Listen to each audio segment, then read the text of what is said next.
Shalom, welcome to Out of Africa Torah Session. My name is Tatra Cohen, and this week as we begin a new book, the book of Exodus as it is known by men. Well, in Hebrew, this is Shemot, and this happened to be the name of this Torah portion, Shemot, which in English actually means names. Well, as it says, names, we begin this Torah portion from the book of Exodus chapter 1 all the way to 6.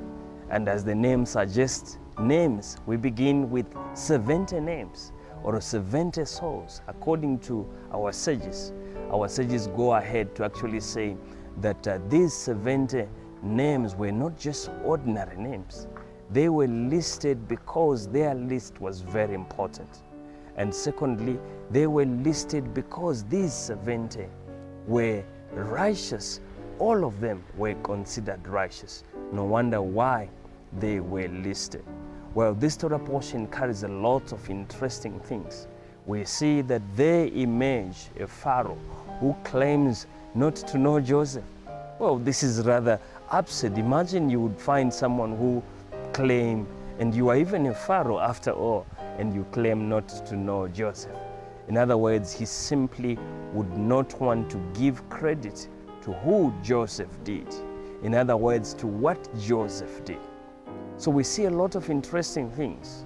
Later on we see that the boy children are in trouble. The babies who are born, especially male babies, are in trouble to the point that the parents of Moses actually have to create an ark-like kind of shelter and throw Moses by the sea, by the river, so that he may be saved.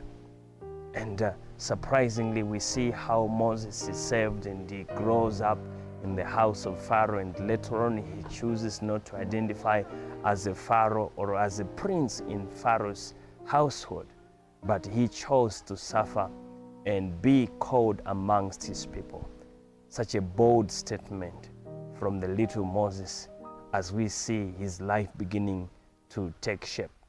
Well, there are lots of things which can be mentioned in this Torah portion. But today I want to talk about the name of this Torah portion and draw just a little lesson from it. Our sages tell us that there is a reason why we are given on the onset a list of names. And the reason why they are listed is because that list is important. And if the list is important, it means each and every name that makes that list is equally important. Now, the question is, names can be found anywhere. Names can be found among the politicians, among the sportsmen, the athletes, amongst the artists, amongst anyone that you can talk about, scientists, doctors, names of anything that you can think about. But names can also be found in wrong places. Now, my question to you today is, where is your name?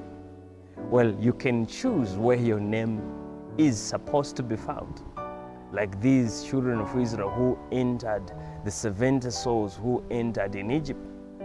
We can see that their names were listed simply because they were righteous, and these are the people who began the history of the nation of Israel.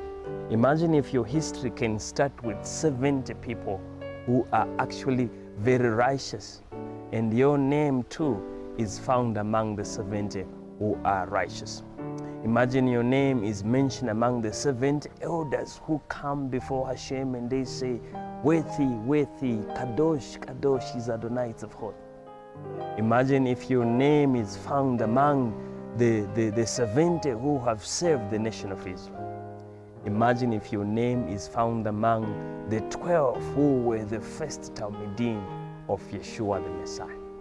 Your name can be found anywhere. But your job today is to find out, where is your name?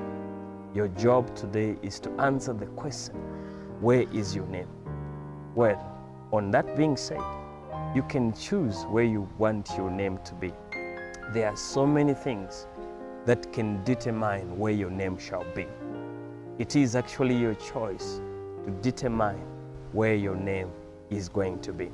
Today there is so much history happening in Israel, so much of prophets being actually fulfilled in our days. And your job is to choose in this history, in this historic event, where shall your name be? Thank you and Shabbat Shalom.